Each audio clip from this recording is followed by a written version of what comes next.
What's up, FOA Squad? I'm Anthony, and welcome to our channel, Life with Anthony. I hope you guys are doing well out there. Happy Tuesday to you guys. Today, guys, I am going to be taking my first shower in this travel trailer, and I'm pretty excited.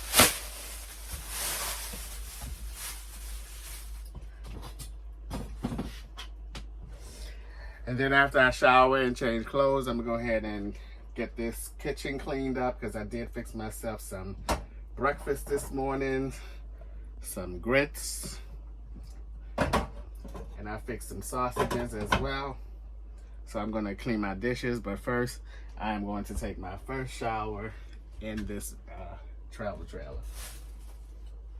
I'll put that there.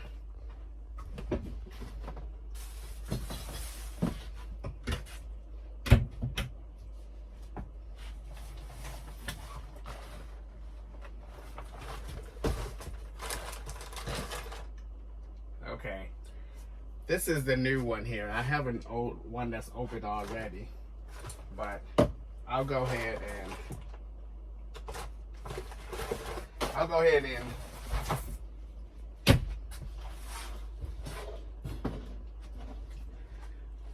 and use that one. Eventually, I'm gonna have to get to it anyway.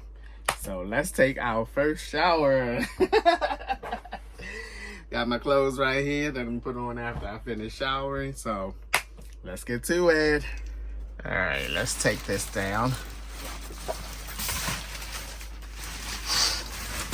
Get this in place.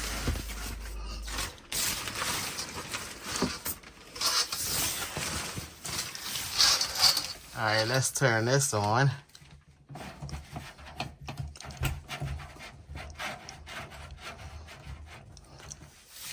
Okay, where's the... Ooh, that's a loud little thing. All right, let's turn on some water here.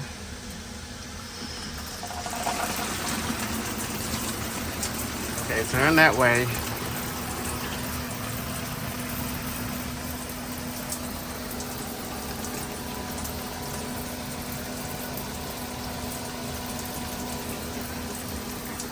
And we should get some type of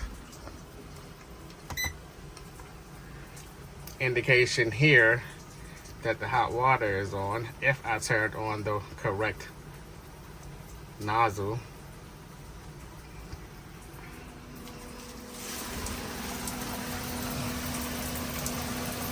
So far, this is not hot, it's still cold. So I'm wondering if this is the right nozzle. I'm gonna go turn this one off, and I'll turn this one on and see if that's the correct one. Oh yeah, okay, that's the correct one. See now, my fan, my shower head, and my hot water symbol is on. So we are in business. Yep, the water is now hot. All right, guys, I'll see you in a little bit. All right, guys, I finished taking my shower, and I will say that I did not like it. I did not like it at all. It was way too small in there, and then when I closed the curtain, it took away even more space. The curtain was really long, and it was coming into the floor area, so I was stepping on the bottom of the curtain, and then the water regulation, I couldn't get that under control. I had the hot water on, and then I turned the cold water nozzle just a little bit, and then it just all of a sudden became all cold, and I went back and forth from trying to adjust those nozzles, and I just didn't get it where I wanted it to be, or I couldn't get it to stay consistent. Not only that, I tried sitting on the toilet, and I was actually sliding off the toilet. Can you believe that? I was sliding off the toilet. I was like, okay. So between that and not being able to sit on the toilet and clean myself off, I definitely did not have enough room to clean my feet, wash my feet off in there, because there was no room for me to bend over or to bring my feet up to mid-level where I can wash them anyway. So that didn't happen, and it just wasn't. You just need. You need more space. I know it's a wet bath, and I know they got the maybe a standard size type of little tub that they put down there that you stand into, that the water drain into, or whatever. But you need more space, and I'm just standing there thinking, oh my heavens, if someone has a much larger body frame than myself, I just don't see them being able to shower in here at all, because it was like it was like this. It really was. It was like this. It was very uncomfortable. I mean, how am I even supposed to raise my arm to wash under my arms and stuff like that if I don't have the space? And the shower curtain was really, really annoying when it was closed. I didn't want to open it because I didn't want water to get all on the door and possibly seep down. But it became so annoying to me. At the end, I just went ahead and pushed the shower curtains back and hope that, no water seeped down on the outside into the travel trailer. But I did not like that. And I don't think that I will use that shower unless it's an emergency. And I honestly don't see myself being in an emergency situation, since I do not boondock or any of that, In this lifestyle, it's not uncommon to go without a shower for 2 or 3 days. So I just don't see myself using that shower like that. Now, to be honest with you, I would have been perfectly happy with a travel trailer that did not have a shower and use that space for something else. Because as long as I have been living this lifestyle, 9 years now, off and on, 9 years, I have never had a problem with showering, or finding a place to shower. I have 2 gym memberships, so that wasn't a big, important thing for me to have. It's nice that it's there, but if I had my way, I would have taken that shower out of there and used that space for something else, a dinette set or something of that nature. But I did give it a shot, and it was just, it was too tight. It was too tight, I had to even to reach back and get my body wash from the little ledge down there. I had to, and then again, the water consistency was just so off. But it's good to have in an emergency, and I still have a toilet. I have not used the toilet yet because the travel trailer was winterized, and I have to do a couple of steps to be able to use it first, and I have not done those steps yet. I'm supposed to fill it up twice, fill it up one time, throw this little tablet in there, flush the toilet, fill it up again, throw another tablet in there, and flush the toilet. I bought some of those tablets, and I haven't done that. Now, when it comes to the toilet, I think I will mostly be doing the number 1 in there. Again, as long as I've been doing this lifestyle, I have never had a problem finding a place to do the number 2. So I don't know, I'll see. I also, before I even think about doing the number 2 in here, I have to find out how to clean that hose out from when you, the sewage hose out, because, that's going to be important. If you're going to be up in here pooping in your living space, you need to learn how to not only just drain that out into the sewage, but you need to learn how to, or I need to learn how to clean that hose once all that stuff is going through that long hose. So that's going to be on a back burner for a minute. And again, pooping in here is it's going to be in emergency situations. I am mostly on campgrounds anyway, and if I'm not at a campground, if I'm in between travels, I am at a rest stop which have bathrooms to use. So, but I definitely will be peeing in there because I peed the most. And it's gonna be nice to get up at night and go into the bathroom and take a pee rather than reaching for my pee bottle. So, and also pee, I believe the pee will go into the black water tank. So that's not gonna be too bad. But anyway, I'm gonna get on these dishes now. My showering experience was not that good in here. That space is just way too small, way too small. All right, I'm gonna turn this hot water on.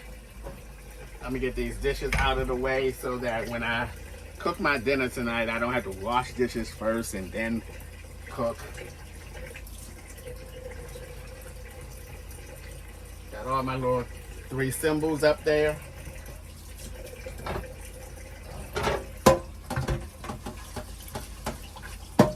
Be nice to put some dishwashers in there.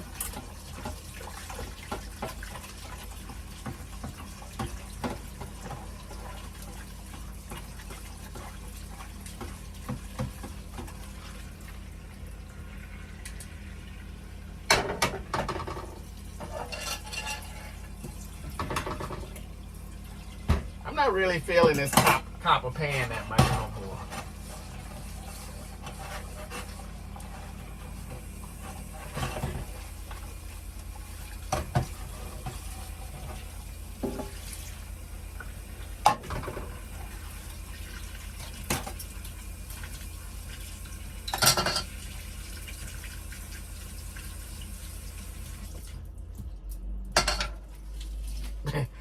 As y'all can see, I like to run my water when I'm doing dishes.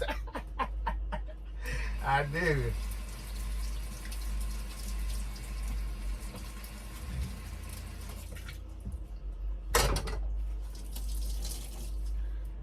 Now, if I hadn't bought this little pad like this from, I forget where I got it. It wasn't Walmart. If I hadn't gotten this, cleaning that copper frying pan was a nightmare, because when I cook some things like sausages in there, you know how sausages tend to leave burnt marks on your pan, and a regular dishcloth was not getting that off. And luckily I found these, and I bought a few of these, and it cleans that copper frying pan a lot better, because that copper frying pan was giving me a fit. I was just like, you know what? Because y'all know my patience is very thin, because I will throw something away and get a new one in a heartbeat. I'm thinking about getting that frying pan that Gordon Ramsay used in the chicken parmesan video, but good gracious, you know, anything associated with Gordon Ramsay is going to be a little pricey.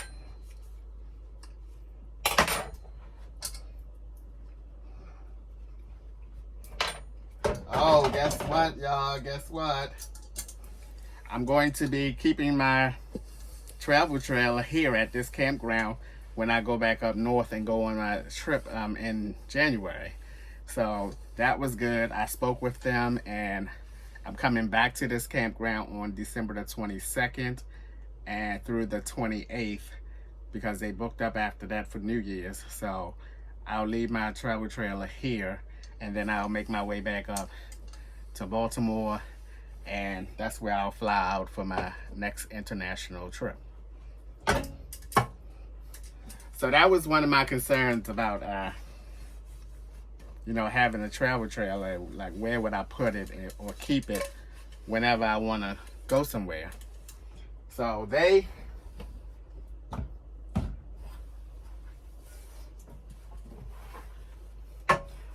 said that they would accommodate me, and I was so relieved to hear that, because I was gonna call around and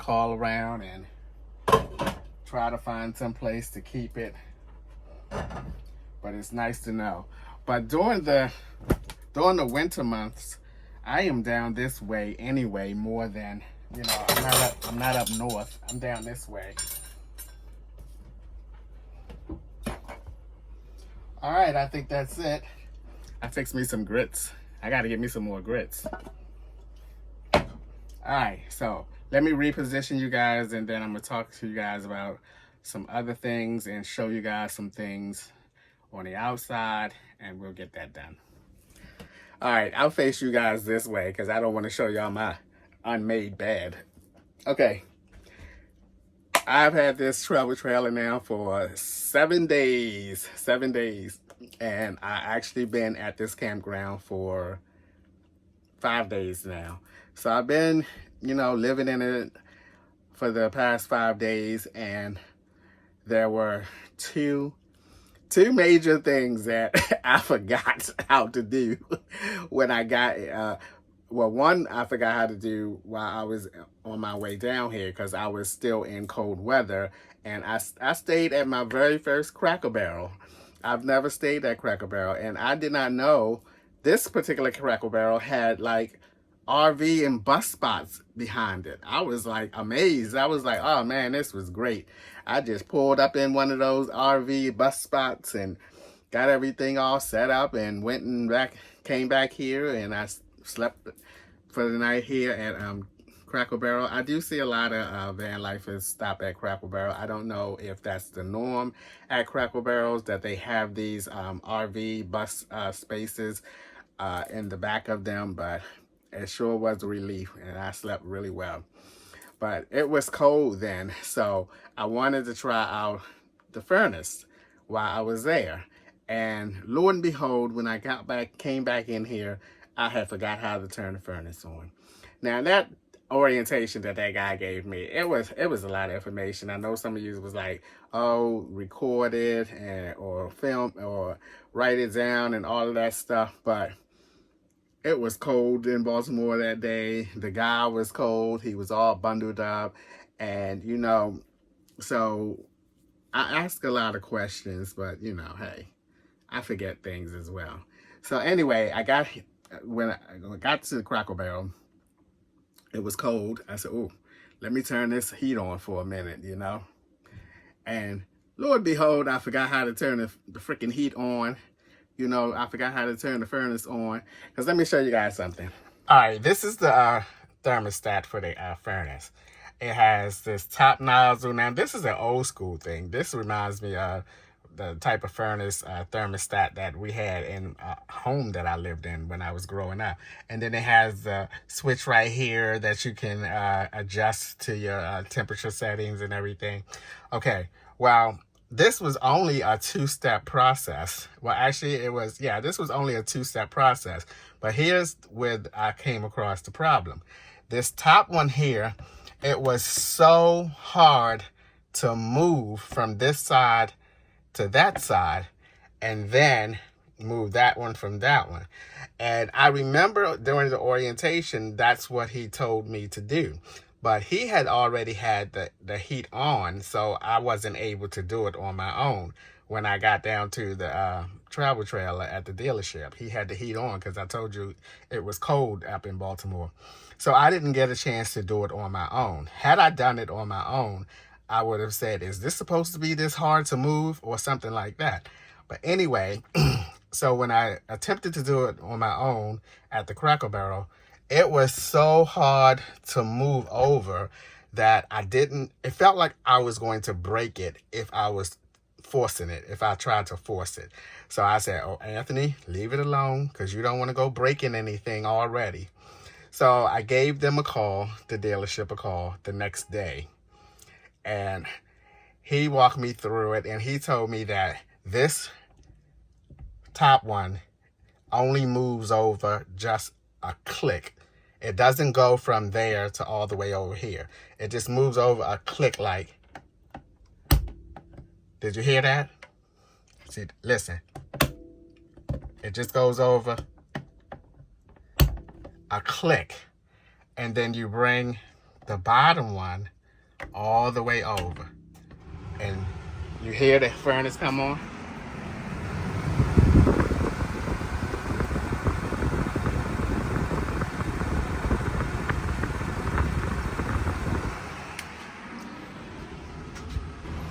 And that's the only 2 steps that you had to do. Of course, you had to also make sure that your propane is on the outside. So that's the 3 steps. Make sure your propane tank is on. Take this lever here, the top one, click it over. Just that one little click. and then take the bottom lever and bring that all the way over to the opposite side, and then your furnace will kick in. So let's turn this off. That will go off in a couple of seconds or whatever. But that's how you turn the furnace on. I forgot how to do that. The other thing, put y'all there, that will go off simultaneously. The other thing that I forgot how to do is when I got to the campground was the hot water system. I didn't remember how to turn the hot water system on, and I called the dealership again. I called the service department again, and then he walked me through the steps. But when he walked me through the steps, it still did not work. So he asked if he can call me back, and then he called me back, and then I had to go the step that he didn't know or forgot or whatever the case may be was underneath my bed there. And I'm gonna show you guys what he told me to do, that extra step that he did not, I don't know why he didn't remember or whatever the case may be, told me the first time around. But let's go outside first, and I'll show you guys the start of how to get your hot water going. All right, the first thing you want to do to get your hot water going is to turn on your propane. So my propane is right here. My propane is right here. So it's to turn on your propane. It's already on anyway. All right, so the second thing that you have to do is go into your box here. Whoa, don't fall backwards, Anthony. Is to go into your box here and turn on this little white switch right here. You see that? Little white switch. Turn it from off to on.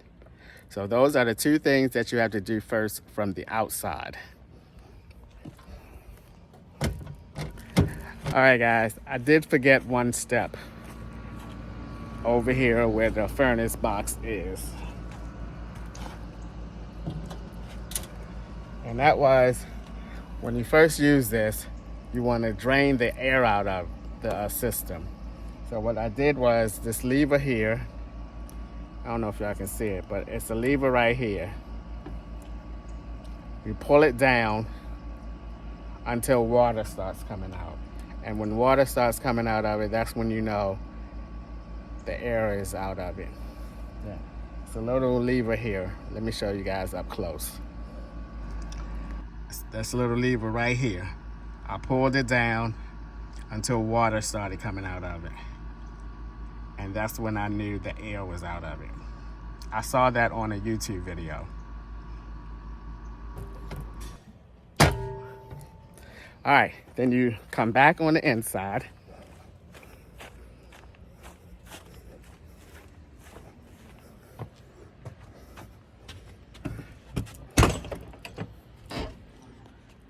I always disconnect this screen door from the main door. All right, now let me move everything from my bed so I can show you guys what has to be done there. All right, I had to take my bed apart to show you guys this, but right down here, don't fall, Anthony. See this little white little nozzle right here? Well, you have to turn that little nozzle right here, that little white nozzle. You have to turn, what he did was he told me to turn it all the way to the opposite side and then turn it all the way back. Now, I put it back in the same position. I was a little baffled at first. I was like, okay, what's the point in that? Turning it all the way over and just turning it back. But when I did that, it worked.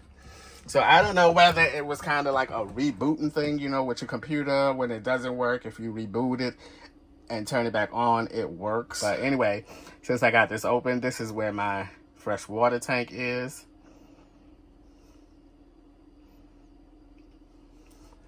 And that's the hot water heater, the tankless hot water heater system there. All right, so once he figured out that part, he had to hang up, like I said, and call me back. I guess he looked it up. The next thing he told me to do when he came back and we went through all that section over there is he told me to turn the hot water on again. And then he said, all the icons will come back on. You see the shower, the hot water flame, and the fan. Just as I showed you guys before I took the shower. And there from that point, everything was working well. I now know how to turn my furnace on. I know how to turn my hot water on now. So it should never be a problem. Now, at first I thought when you had your hot water on, oh, back it up. Now, my freshwater tank, my freshwater tank is empty, and it's empty because, let me take you guys outside again.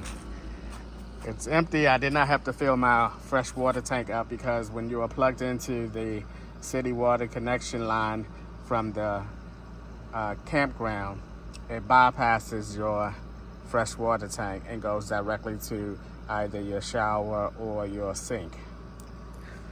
All right, I'm gonna show you guys all of my hoses and how they are connected. I'm quite sure many of you know what they look like and what they are connected to, etc., etc. But let me show you guys how it is with my travel trailer and this campsite that I am at right now. All right, guys, the first thing that I hooked up when I got to the campground and got all semi-leveled up, because I'm not completely 100% leveled up, but I connected into my shore power. And here is my connection into the side of the travel trailer there. And that goes all the way over to here, and a 30 amp plug-in at the campground. Then the next thing I did was hook up my city water. And you can see here, this is the one end of my water hose. And you see right there where everything is labeled, it says city water connection. That's when you're at a campground. And that's plugged in here or in there in the water faucet at the campground. All right, and the last hose that I hooked up, and I did this like 2 days afterwards because I wasn't going to use it at the time anyway, is my sewage hose. And that's right there. That's how I release the gray water. And then on this side, in the back here, is where I release the black water tank. All right, and then this is hooked up or attached here to the sewage at the campground. So it's a long hose. I have two, I think, 10 or 15 feet hoses that I have connected together right there. And that's all of my hookups. So those are the three main hoses that I have to hook up each time I go to a campground. It was very easy to do. Now I might get another extension to the sewage hose because just in case I am at a campground and it's a little bit further away than what I have, which I'm thinking it shouldn't be the case, but we'll see. All right, let's go back inside. All right, guys, I am sweating. You know how you take a shower and you come out the shower and you start sweating? I'm about to turn my air back on. But the last thing I want to share with you guys today, voice is going hoarse for some reason. Me. Is, okay, you have to protect your investment. And Michael suggested that I buy this lock to lock my trailer up whenever I leave it, or when I'm just on a campground in general and I unhitch from my van and I want to drive my van off the campground, this, that, and the other. Now, I personally have never felt the fear of anything that I leave on the campground would be stolen or anything like that. I've never gotten that feeling at any of the campgrounds that I have gone to. I always felt like it was okay for me to leave my things there and go off the campground and come back. And I feel the same way about the travel trailer. I feel like, you know, it's okay for me to leave the travel trailer here while I'm on the campground, meaning leave it here, go to Walmart, or come back. But since I intend on leaving my trailer here for an extended period of time while I take my trip, I thought it was a good idea that Michael suggested that I buy this lock. Now, this lock is heavy, it's all outdoors. I don't know much about it at all. I don't even know how to connect it to the tongue out there or whatever you call it. But I'm starting to sweat like a bandit. But this is the lock that Michael suggested I get. It comes with the key. Please don't drop this on your knee or you'll be walking out here crippled. But you stick a key in there and this gray section comes out and this, it opens up. Ooh, this thing is heavy. And then it opens up and I haven't tried it. I haven't gone out there to see how it fits. Michael sent me a few pictures of how it should look. But y'all know me, I can be looking at something and still get it wrong. But I'm going to put this on my travel trailer when I leave it here at the end of this month and head back up to Baltimore to fly out for my next trip. So yes, not that I was worried because there are a lot of trailers out there in the area. I'm going to show you guys the area where this particular campground stores their rigs for people who want to keep their different types of rigs here, because I have seen at least 3 other campgrounds where the area where they keep their rigs and stuff, where people pay to keep their rig there, and they weren't nice looking, you know. They weren't nice looking. So I want to show you guys what theirs look like. All right guys, this is the area where people keep their travel trailers stored, and their different rigs. Look at this area. It is well manicured. It's really nice. Look at this bee. I don't know if you can see him or not. It is well manicured. It's in an open area. Lots of space. I shouldn't have to back up when I come back here.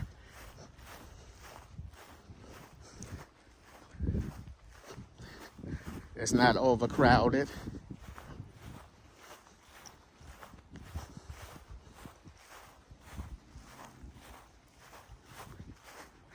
It's really nice. Really, really nice. This is the best storage area I've seen at campgrounds. I can just pull up. Again, no backing up, like right here, for instance.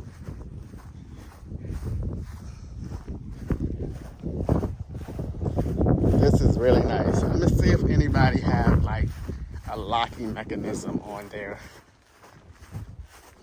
rig.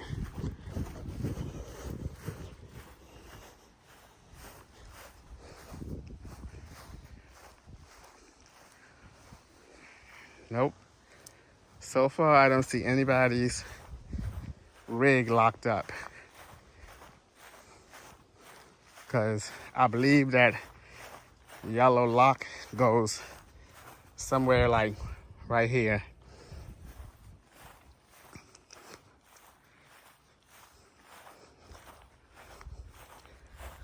Okay, they got that yellow. I got that yellow one as well.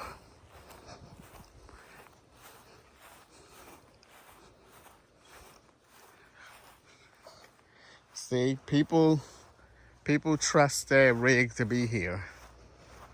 It's really nice. All right, guys. Yeah, I know I need to shave, but I'm chilling. But anyway, guys, I want you guys to help me out, to guide me along give me some advice whenever I mention something that I've had problems with. Like you guys gave me some advice on how to back up the trailer. I'm going to try that when I get to my next campground, and hopefully it will work and I will be able to back the trailer up a lot better than I did the first time.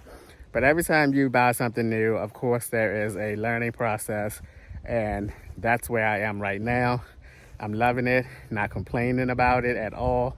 It's all part of the process, and that's one of the things that I really, really like about our FOA community is that we are here to support one another, to help one another, and not bash one another and ridicule each other and that kind of stuff. That's not the vibe that we have here at the FOA community, and I'm so thankful that I have some really great people out there that's a part of the FOA community and supporting my lifestyle, and it's just really great. All right, guys, that's going to be it for today's video. As always, thanks for taking a few minutes out of your day to watch my videos. I appreciate you guys. You know that, and I'll see you guys the next time.